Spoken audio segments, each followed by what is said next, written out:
What were they doing in Auschwitz?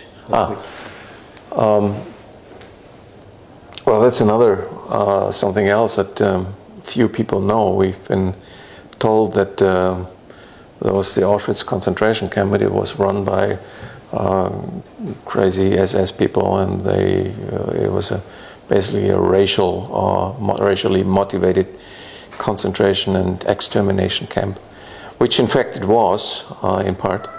But the reason why it became that factory of death was the decision of IG Farben in 1941 to build what was to become the largest corporate structure outside Germany, wartime Germany. 24 square kilometer size industrial plant to produce synthetic rubber and other war essential synthetic products which they needed for the conquest of Russia and Eastern Europe and Asia ultimately. And IG Auschwitz, this huge plant in the city of Auschwitz, required a lot of slave labor, and so the nearby concentration camp of Auschwitz was turned into a giant slave labor camp. And slave labor, of course, meant at the time that if you were working at the IG Farben construction site of building this monster of synthetic production plant, you were only needed by Bayer, BASF, and Höchst as long as you could work. Once you were sick or they had worn you out, there was no health insurance or retirement plan. They were killed, and thousands of them were just killed. It was called extermination through labor. And if you remember that sentence, labor liberates, it was the Nazi speak, or Nazi news speak, I should say.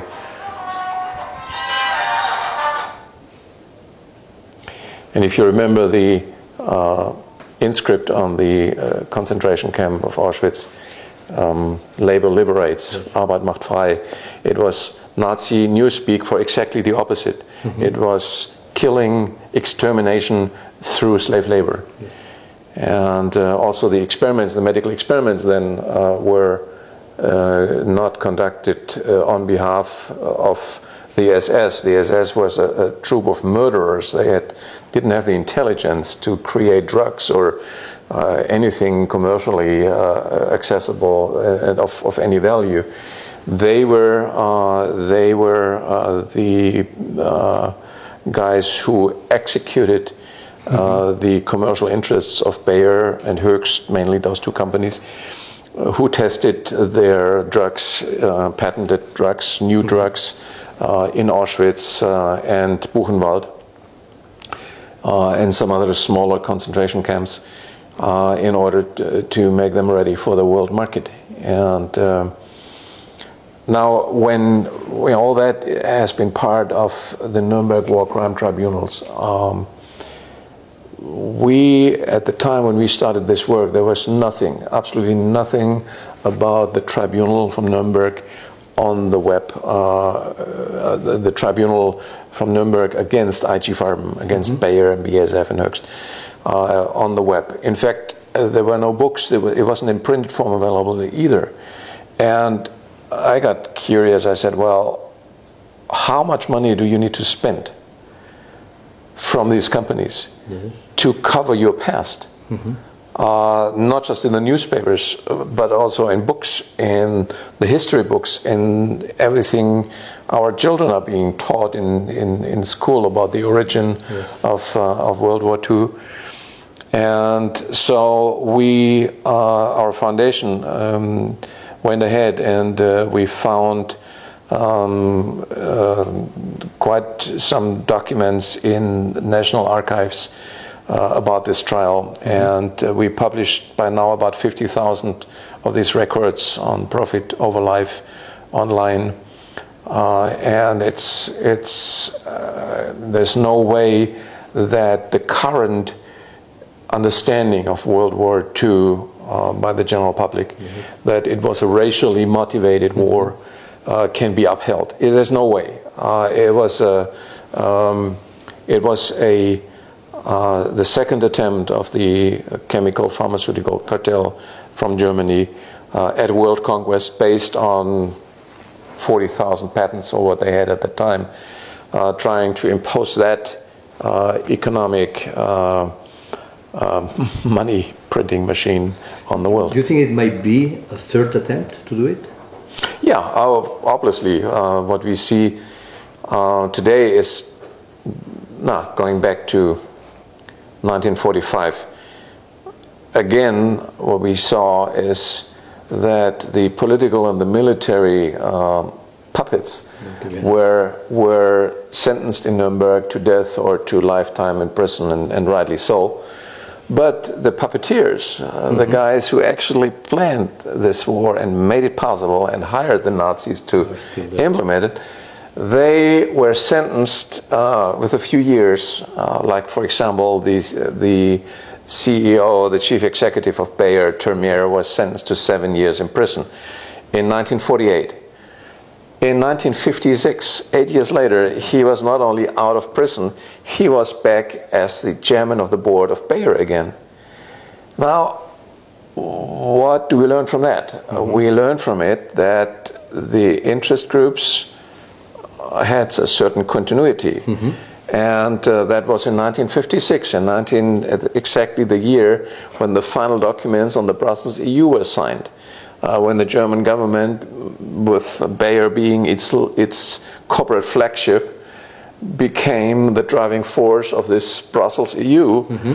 And you can see that by the mid-50s, meaning 10 years after their second attempt failed, they were back in business, and they were right at it to create the third attempt, this time without military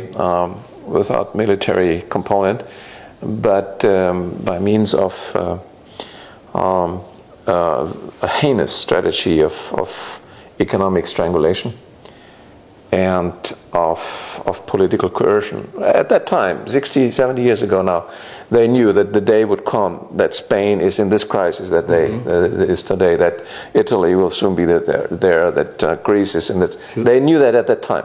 And that was their target, that was their goal, the predetermined goal. It's all planned. Excuse me? It's all planned. It was all planned.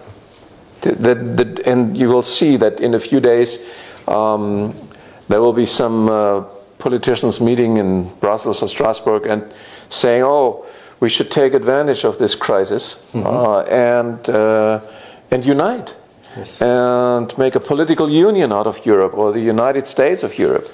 And so, shall we say, 7 decades after their second attempt failed, they reached their ultimate goal, almost. Meaning that they create a body in Europe that rules every part of life, not democratically. You cannot elect them, you cannot throw them out of office. They are there to control you and your life. With the Brussels EU, yeah. So the Brussels EU, the construct of the Brussels EU is the third attempt. And they never came that close. I mean, some people say, oh, you know, the Nazis were ruthless destroyers they were just there to destroy everything. It's a crazy thought. They were ruthless, they were criminals, and there's nothing better to say about them. They deserved every punishment in the world, but they were hired because of their ruthlessness by these corporate interests. And the interests of these corporate interests, they were not interested in destruction. They were interested in making one thing, money, and controlling that, and controlling the markets, and turning Europe into a platform to conquer the world. And this is where they are now. If you see the Brussels EU envoys flying to Africa and saying, hey, African Union, you need to model your continental government according to the Brussels EU. And suddenly you have a commission of the African Union. and they go to South America, to the Mercosur, and they go to Southeast Asia, to the ASEAN states, and they sell their model as the future of, I don't know what, of an Orwellian world or what? Probably. World order. One world order, yeah. And they know they cannot accomplish that in one sweep, so their plan is to do it with those regional, continental takeovers, exporting the undemocratic Brussels model to other continents, and then ultimately uniting it under one umbrella, obviously, yes.